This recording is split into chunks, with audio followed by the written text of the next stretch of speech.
Hello and welcome to the Steamforged Games YouTube channel. You're here with your host Jamie, and I'm joined again by the design team members Bryce and Jamie. So guys, today we're going to be talking about Brainpan and Memory, brand new models for the Morticians Guild.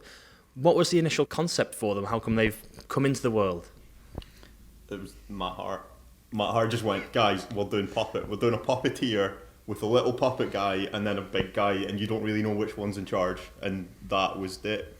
It was one of the quickest design, I think, conversations we've ever had, because we went, cool, Mortician ideas. Matt went, we're doing a puppet. Bang, job done, you know. Fantastic. So, Brainpan and Memory, what's their role on the field? Bringing a lot more sort of gimmicks and tricks to the table, as the Morticians often do. So in this case, these guys are a little bit more focused towards moving the football around, and trickery is to do with the football. But obviously, you can also do a lot of things with Memory, engaging people at different times than you expect to be engaged. You can jump between combats quite freely, which is something the Morticians is not always able to do as nicely as they'd like. And generally offering a lot of battlefield support. Fantastic. So do these guys bring anything new to the game of Guild Ball? An enormous amount, yeah. So Brainpan is the actual human model and Memory is the puppet. And Memory doesn't have an activation, gets to dodge whenever a friendly model activates, and is controlled via Brainpan. So Brainpan himself, his stats are actually pretty bad, and his playbook isn't great. But he can spend an influence to make Memory make an attack or a kick. So you can basically use the puppet to actually be a very good player in the game. So it's an odd interaction. It's one we literally don't have anything else like in the game. So guys, how do Brainpan and Memory synergize with the existing captains for the Morticians? So the Morticians, we know, are all about the sort of control team and controlling abilities, and they bring another element of control to the table, except this time more focused on the football. So when you're playing with a Scalpel-led team, then Brainpan and Memory actually let you bring some of the sort of lesser abilities of Obulus to the table, and sort of bolt those two things together. So where you've got the ball marker on a model that's already activated, in many cases that's kind of a dead ball. You as the Mortician player can't move that ball around anymore. But with Brainpan and Memory on the table, suddenly that's a completely open thing. With the ability I'm open, you can actually get the ball off a model that can't activate anymore, and suddenly the ball becomes alive at all points in the game. And when you're playing with Obulus, it's another sort of you've compounded that there are so many different control abilities on the table that you can you've got just a plethora of options of different things that you can do, and no avenue is ever really closed to you when you're playing with Obulus.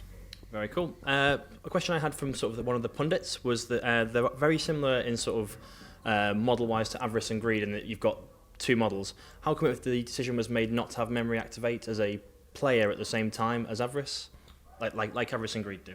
That, as I say, went back to the core design. It was Matt. This is one that sometimes this will happen where someone just has a very clear image of what they want, and then that will manage to stay together until the model is released. And that was Matt's image, was this one puppeteer style model that was two models but only had one activation, and like the puppet wasn't a model per se. That the puppet had like weird little original stuff you could do with it. And that was just popped out into existence as that was a very clear core concept from day one. Yeah, it was a nice little combination where Matt had a really clear idea of what he liked, and then DC was the first person to go away and have a stab at actually writing a rules card for the model, and then the one that we've actually ended up with isn't a million miles away from the one that DC first came up with, so it was a bit of a slam dunk from the start, really. I do remember getting to see the very first playtest version of the cards and just being like, what is happening? Yeah.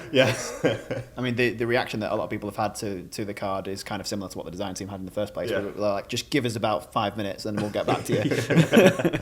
Very cool. So did you have any cool moments during playtest with Brainpan and Memory?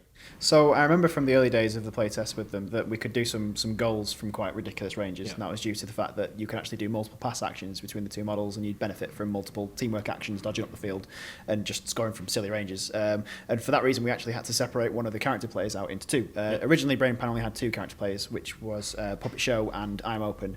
And Puppet Show originally allowed Memory to make multiple kick actions in a turn as well. Wow. So we had to separate that out, make it its own character play, which is puppet strings, or pulling the strings, I think, and make that only once per turn, so that they couldn't. In fact, you can still do two kick actions, I think, because of I'm Open. That obviously works on Memory as well. But we had to give that an upper ceiling, otherwise you could do some pretty ridiculous things. So thank you guys for coming onto the show and talking to us about Brainpan and Memory.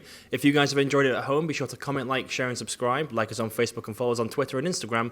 And we'll see these guys again very soon.